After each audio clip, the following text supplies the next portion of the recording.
Doch leider gibt's viel zu viel Chemie.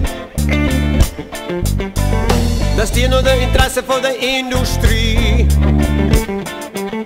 Und darum wär's wohl auch nicht möglich sein.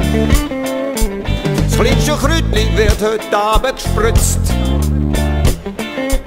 Und am Schluss hat's dann ja doch nichts genützt.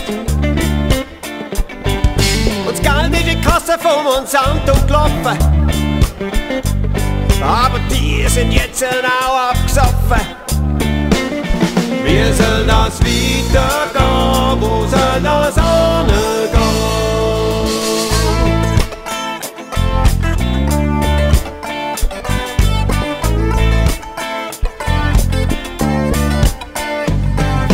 Früher war alles mal Bio.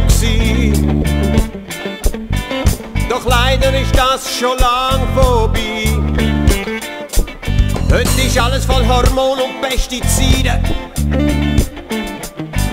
Kein Wunder, denn immer mehr am Krebs anfallen.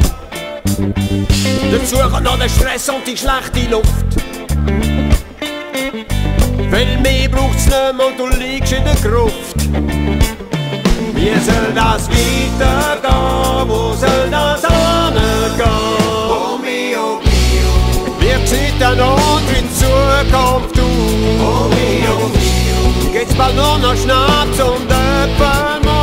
oh mio, mio, Kann das wirklich so weitergehen? oh mio, mio.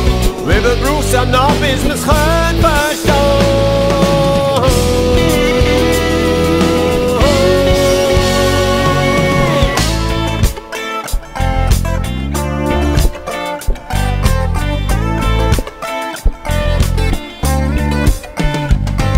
Wenn ich sehe, was viele Bauern spritzen,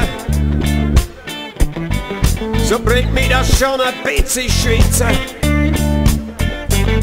Und nach allem, wo der ist doch lebt Chemie. Ja, muss denn das auch wirklich sein? Manchmal besser, wenn alles Bio wär, inklusive Munition vom Militär. Wie soll das weitergehen? Wo soll das hingehen? Oh mio, mio, Das könnte eine